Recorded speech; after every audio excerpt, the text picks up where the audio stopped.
देखिए, musical instruments की बात करें ना तो बहुत सारे इंस्ट्रूमेंट्स हैं और सबकी अलग कहानी है, लेकिन उसमें अगर हम शहनाई की बात करें तो इसमें ये एक ऐसा वाद्य यंत्र है जो सीधे दिल तक पहुंचता है, जिसमें हमारी भारतीय संस्कृति की गूंज सुनाई देती है।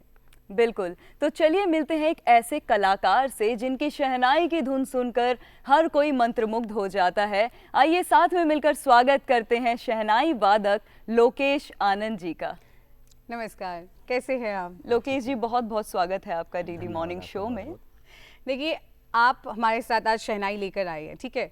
ये पॉसिबल है कि हमें बात करने का मौका फिर से मिल जाए, लेकिन आपसे शहनाई इतने पास में बैठकर सुनने का मौका मिलेगा, इसकी कोई गारंटी नहीं है। और फिर हमने सुना है कि आप अपनी शहनाई के द्वारा बात कर लेते हैं, तो क्यों ना इस विशेष अवसर पर आप हमें कुछ अच्छा सुनाएं। जी ज़रूर।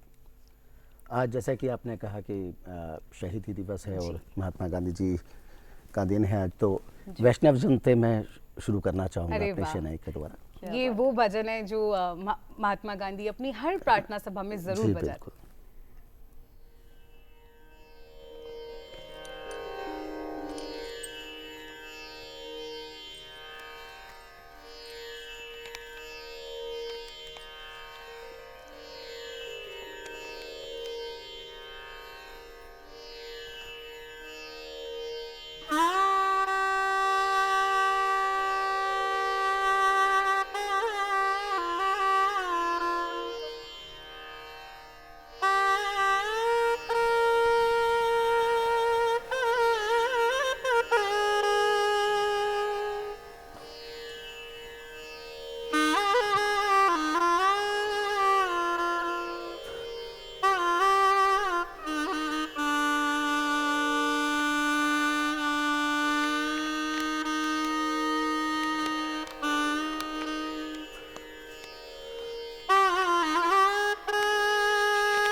क्या बात है, क्या बात है। कितनी मधुर धुन थी, नहीं ऋचा? और इसमें कोई दो राय नहीं है कि ये महात्मा गांधी जी को इतना प्रिय क्यों था ये भजन, क्योंकि देखिए कहते हैं ना वो हमेशा ही अहिंसा के मार्ग पर चलने का उपदेश देते थे, बिल्कुल। और ये भजन उसी का प्रतीक भी है जी बिल्कुल। जब इसको बहुत गहराई से देखें। अच्छा, अभी हाल ही में रामलला की प्राण प्रतिष्ठा का 1 वर्ष पूर्ण हुआ है जी। और हम जानते हैं कि आपको वो सौभाग्य प्राप्त हुआ जब रामलला का प्राण प्रतिष्ठा था, आपने वहाँ परफॉर्म किया। कैसा था वो अनुभव? वो अनुभव बयान नहीं कर सकते क्या अनुभव था। बात एक तो ऐसा कि उम्मीद से परे कि हम लोगों को एक शहनाई वादक होने के नाते ये शहनाई जो आप जानते हैं मंदिरों में और पुराने काल में जो हमेशा जो हैप्पी मोमेंट्स होते हैं उस समय पर ही बजाई जाती है। और अचानक ही मिनिस्ट्री ऑफ कल्चर से मुझे फ़ोन आया कि आपको ऐसे ऐसे वहाँ पर, और बिल्कुल एकदम ऐसा था कि हम लोग जैसे ईश्वर से मिल रहे हैं, हर जगह राममय हो रखा था बिल्कुल एकदम सब जगह। और अगले दिन आकर के हमें लगा कि हम होश में हैं। वहाँ तो बिल्कुल ऐसा था कि बस ईश्वर ने बुलाया है और हम उनके चरणों में हैं। और मंच भी ऐसी जगह पे था कि बिल्कुल राम मंदिर की सीढ़ियाँ स्टार्ट हो रही हैं और हम लोग अपना वादन कर रहे हैं। बहुत खूबसूरत नज़ारा था और ये ईश्वर का आशीर्वाद है कि मुझे ये अवसर प्राप्त हुआ। जैसे आपने कहा शहनाई मंदिरों में बजाया जाता है और शादियों में, जैसे एक उसकी छवि है, क्या आपको लगता है कि इसको बदलने की वैसे आवश्यकता है? बहुत बदला है। ये पहले बजाया जाता था, अभी भी है ट्रेडिशन में, कुछ लोग करते हैं।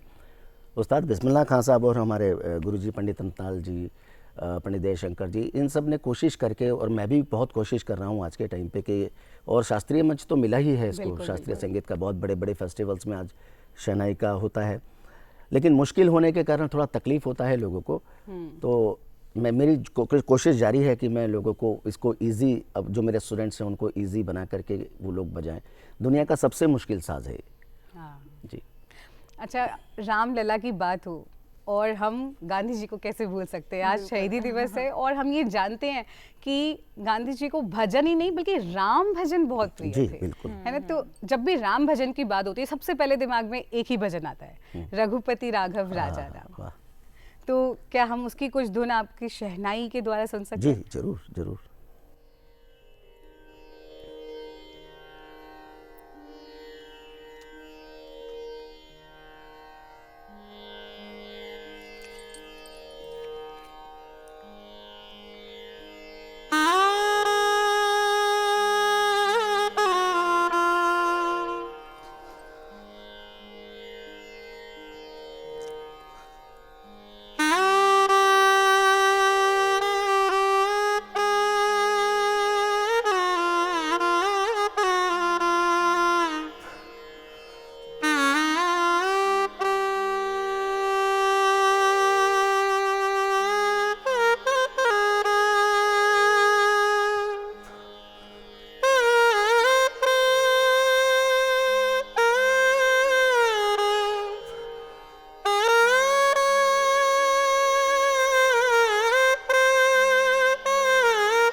बहुत लाजवाब, क्या बहुत बात सुंदर। है। सुबह सुबह ये धुन सुनकर तो लग रहा है जैसे दिन बन गया, नहीं? हाँ। गांधी जी के शहीद दिवस पर जैसे उनको याद करने के लिए मुझे लगता है इससे बेहतर कोई और जी भजन बिल्कुल, नहीं हो ये सकता। दोनों ही भजन बहुत था, प्यारे थे बिल्कुल। उनको, खासकर।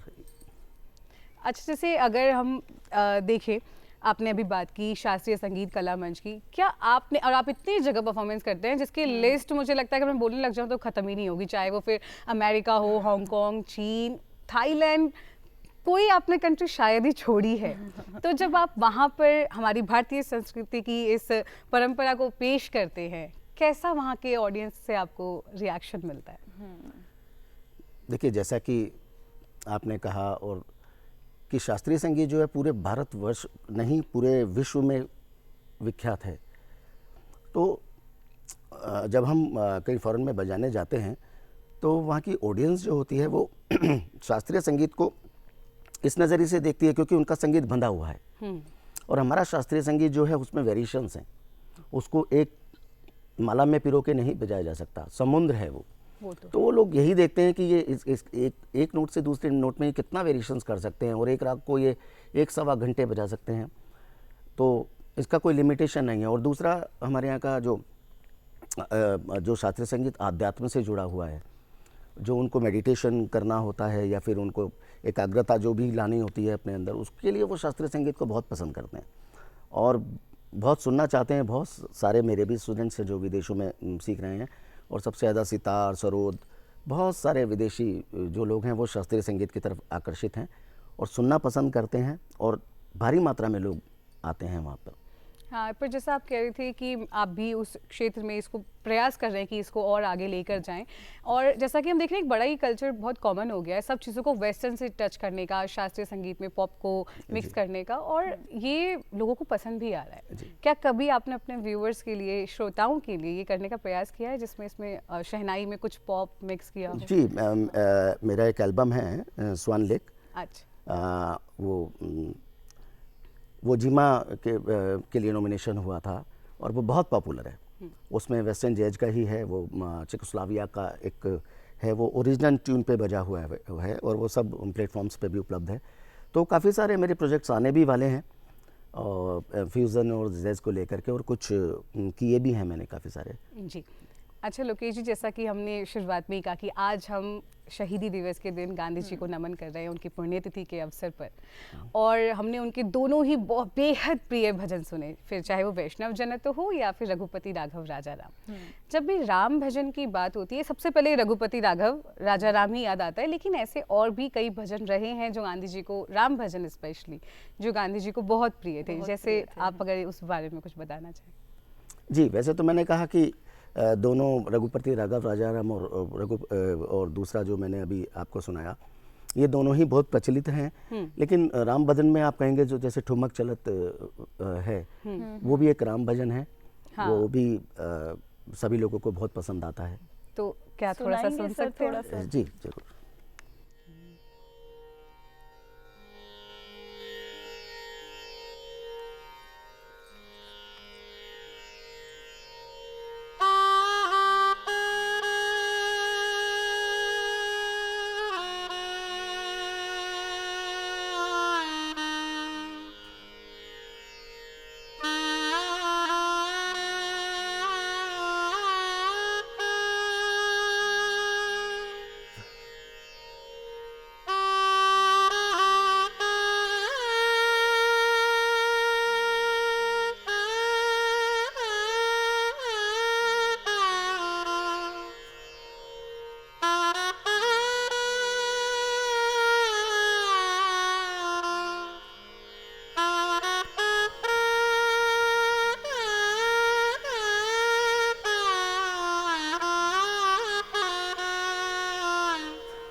तो सच में ऐसा लग रहा है कि आप शहनाई बजाते रहें और हम केवल सुनते रहें। सिर्फ, क्या बात है।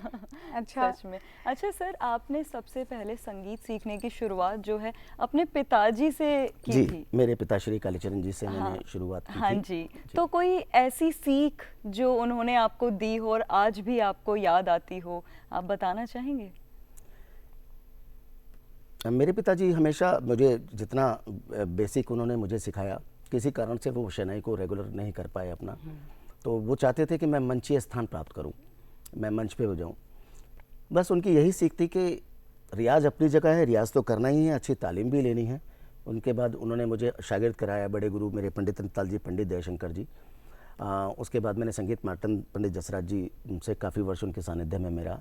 बस उनकी यही सीख रही कि कभी संगीतकार को कभी अपने अंदर घमंड नहीं लाना चाहिए।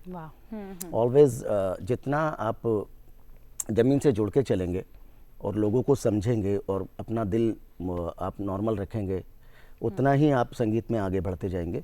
आपको कोई रोकने वाला नहीं है। बहुत अच्छी बात है और मुझे लगता है कि ये केवल एक कलाकार या संगीतकार के लिए नहीं, ये सीख सभी के लिए, सभी के लिए है, कि जमीनी स्तर से जितना आप जुड़े रहेंगे, जी बिल्कुल, निश्चित प्रचमेव आप उतना ही आगे जाएंगे। कई बार होता है कलाकार का कुछ नाम हो जाता है या किसी भी इस पे पहुंच जाते हैं तो वो रूप चेंज हो जाता है, तो उस समय की बात है, उस समय चेंज नहीं करना चाहिए शुरू से आखिर तक। बिल्कुल। लोकेश बहुत जी, ही आपने खूब। इतनी मधुर ध्वनि हमें सुनाई है आज, और इतनी वो धुनों में हम अभी तक रमे हुए हैं और वास्तव में गांधी जी का स्मरण हो रहा है इस समय जी पे। बिल्कुल। तो अभी जाते जाते एक कुछ गांधी जी के लिए कुछ सुनाना आप चाहिए? बताइए, मैं क्या बजा दूं? देखिए, आज शहीद दिवस है, जी। तो क्यों ना हम हमारे राष्ट्रगीत को याद करें और जाते जाते वंदे मातरम। वंदे मातरम, वाह, देश की बात हो रही है और गांधी जी की तो राग देश में ही ये वंदे मातरम जो कंपोज हुआ है।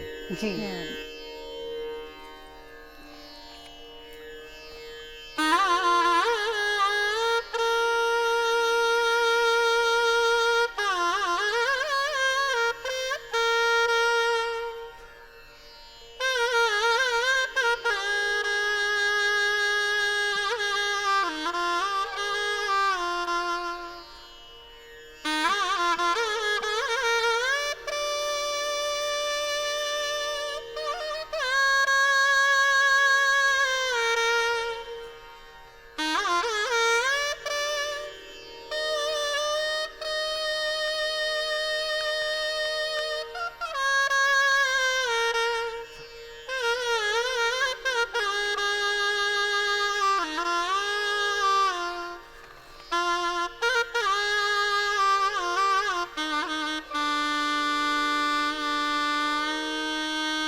बहुत बहुत खूब। क्या बात है, बहुत बहुत शुक्रिया सर। Thank you. बहुत शुक्रिया आपका कि आप आए और आपने हमारे आज के इस दिन, शहीद दिवस के दिन, बहुत अच्छा आपने, मतलब कहते हैं ना कि ना केवल गांधी जी को बल्कि हर उस शहीद को हमने स्मरण किया है आज, जिसने इस देश के लिए अपना सर्वस्व न्यौछावर कर दिया। बहुत बहुत धन्यवाद, और मैं भी आभारी हूँ आपका कि इस दिन आपने मुझे आमंत्रित किया और मुझे भी श्रद्धांजलि देने का अवसर प्राप्त हुआ। जी, मैं आपका बहुत बहुत धन्यवाद करता हूँ। जी, बहुत बहुत शुक्रिया सर।